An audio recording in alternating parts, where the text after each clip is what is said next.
And so I left where I lived for a little while, and I went down to Georgia. So I live on the East Coast. I went down to Georgia because my oldest daughter graduated from graduate school. She got her master's degree in public health. And she's been living in Georgia for some years now. She's been doing really well. Like, when I tell you that God has really been answering my prayers for that child, yeah. I'm not religious, but I pray, especially for my children. God has really answered my prayers for that child, okay? Because while I was in Africa, she had some challenges with her biological father, where she had to move out and just be on her own. And there was no way that she could go back to staying with her dad, because she was staying with her dad while I was in Africa. Because my first daughter I had before I got married. And so as she got older, as she got more mature, as she developed more into a woman, she started having issues with her biological father. You can read between the lines on that. And so I told her, you got to get out. I'm too far away to help you. I'm all the way across the ocean. You see what I'm saying? I can't reach you or him. And so my poor baby, who had been pretty much sheltered and taken care of her whole life, either by me or her dad or my mother, had to go out in the big city and figure out her life. And this stepfather that she had, the man I've been married to for all these years, did not help her at all. Didn't send her one penny, but he's sending money to Africa every week. Okay? He did nothing for his stepdaughter, who was an honor roll student, who is just doing all kinds of really wonderful and brilliant things for her life and her future. He invested nothing in her. That's what he did. And so I'm like, you sending money to Africa, sending money to Africa, sending money to Africa. But for my kids, you're doing nothing. And I'm over here sitting in Africa watching people sit on their ass and do nothing, living the soft life because of the money you're sending them, while my child is hustling, trying to survive in Atlanta. Oh, it pissed me off. Oh, it pissed me off. And so, anyway, as I begin to travel, right, and move in different spaces and different environments, and reconnect with friends that I lost contact with. I mean, I have friends that have been in my life since I was in middle school there, right? Reconnecting with them, catching up with them, you know, listening to their stories, seeing how they live, seeing how they've grown. And I'm just like, and also hearing about their perception of me when we were children, right? It just blew my mind, really. I'm seeing how my daughter's living over there, and I'm like, wow, she's so blessed. Thank God. You know what I mean? And, you know, she has a boyfriend that she's been with for some years, and he takes care of her. He takes good care of her. And I am so grateful for him. He is a wonderful young man. I always tell them, like, if you guys decide that you don't want to get married, I hope you can just stay friends. Like, keep it positive. Sometimes relationships work and sometimes they don't. I'm not traditional, and I'm not going to believe in that to death do us part lie anymore. And so they have built a wonderful little life together. It seems like they really respect each other, right? And I met his mom while I was there, and she was so nice. Then I found out that his family is like from where my great-grandmother and my grandmother are from, Mississippi.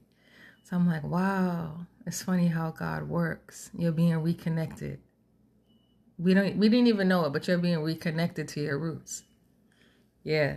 So it was just a beautiful thing to see. But in that space that was not my own, in that environment where there's like a lot more access to nature, because I live in the city, everything's concrete. There's no yard here. There's no, I mean, there's some parks, but they're not parks I really want to go to.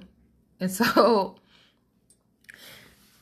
I just felt like there's so much more access to nature down south. There's so much more connection with nature down south. And people that I've known for a very long time are living well there. I know because of the economy, there's some struggles now, but when I was just thinking, like, one of my friends said to me, you know, when we were little, your mother used to be all dressed up and she used to have like her little heels on and she was always so, you know, cute and petite and prim and proper and stuff like that. And we just thought of you as the rich black girl. And I was like, I was never rich. Never. But my mother was a nurse and she invested everything that she made in her children. And so I could see why they thought that I was wealthy. Because she would just take all her money and spend it on me and my brother. Yeah. And so we had a lot of material things. And so that made people think that we were wealthy. But we weren't. We were probably middle class. But she was a single parent. And she was smart, though. She was never in debt. She never purchased a car on a car loan. She would save her money and just buy the car. Her mortgage, I think my mother's mortgage was $450, honey. And she paid that house off. You see what I'm saying? She was always very responsible and very wise about her financial decisions. So it wasn't like her money was all going to like loans or debt. No. The best thing you can do is not have any loans and not have any debt, if that's possible. Because that allowed my mother to provide a lifestyle for us where people thought that we had a lot more than we really had. And so they'd be like, oh, like, what kind of car do you drive? I'm like, girl, my car's old. They'd be like, is it like a 2000? I'm like, girl, it's a 1998. You got all this technology in your car. You got this computer screen over here, Siri. You're talking back and forth to Siri in the car. I'm looking at this. I'm like, I ain't never seen nothing like it. I've been thrown back to the Stone Age. That's how I've been living. You see what I'm saying? And so my kids got over there to Atlanta. We started going different places, exploring different things. And they were like, wait a minute. Why do we live the way we live? Right? And I was like, because your father wants to work, and send all his money to Africa. That's why. You know what I mean? And it's like,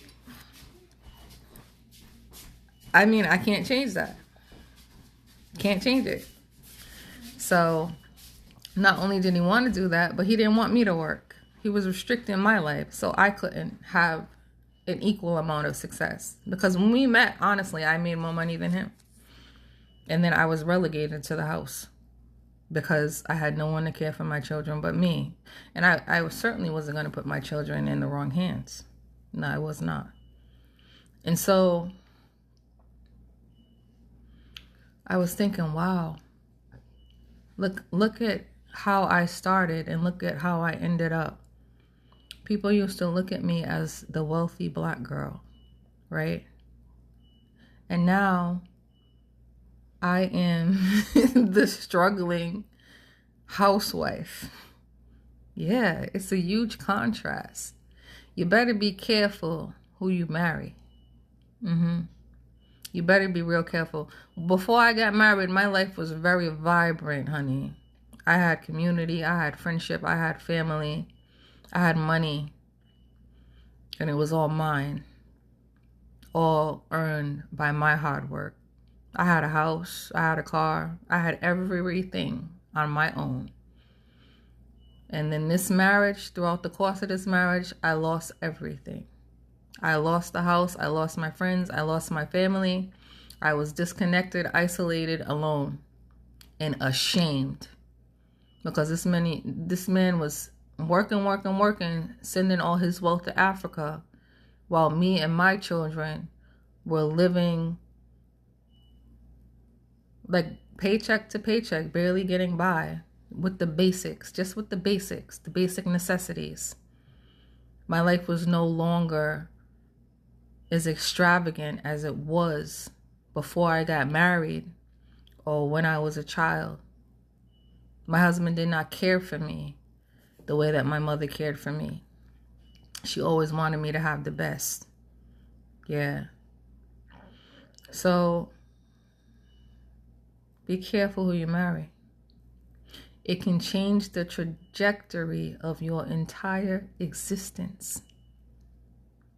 You shouldn't marry people that don't want the best for you. And you should get to know people, them in all their many layers, before you say, I do, until death do us part.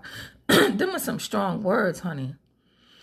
Now that I think back, now that I'm looking at who he is now, and I'm not saying he's like a horrible person. No, I'm sure a woman will be happy to have him, right? Because he's a provider.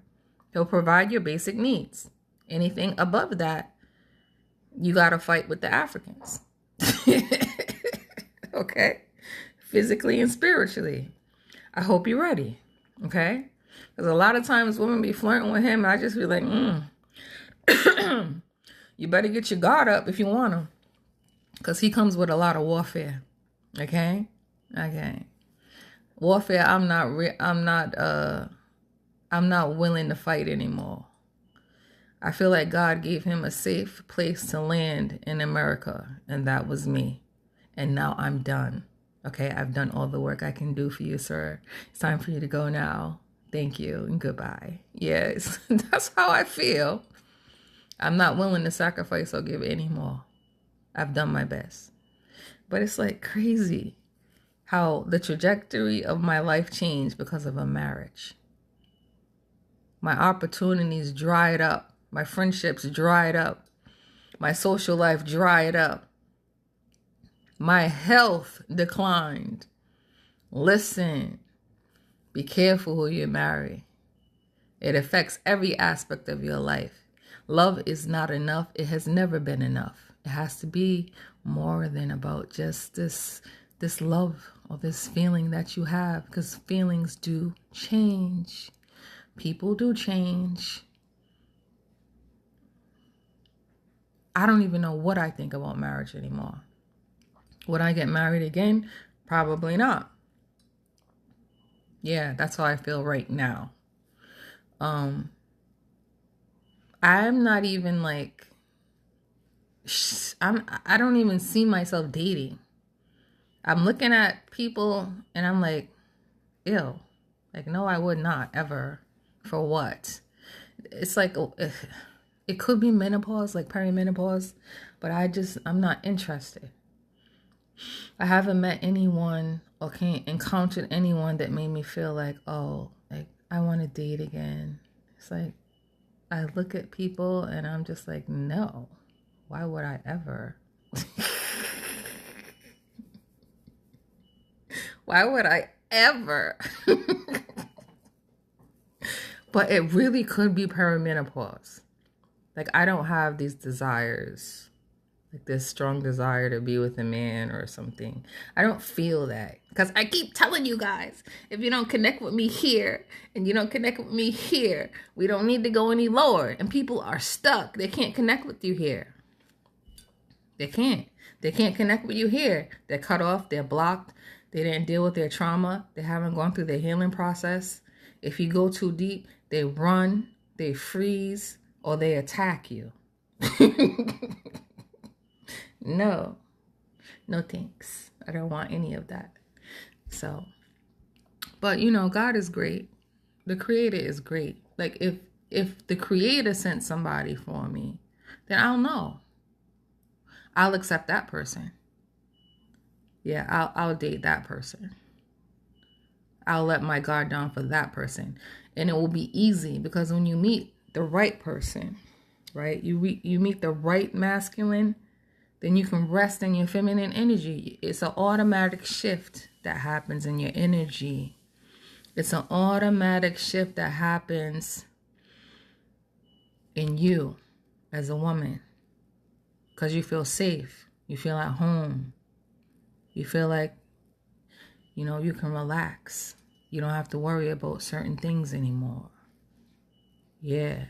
The real one for you will snap you right out of survival mode. Yeah. I believe that. But until then, baby, my name is no. My number is no. That's how I be feeling.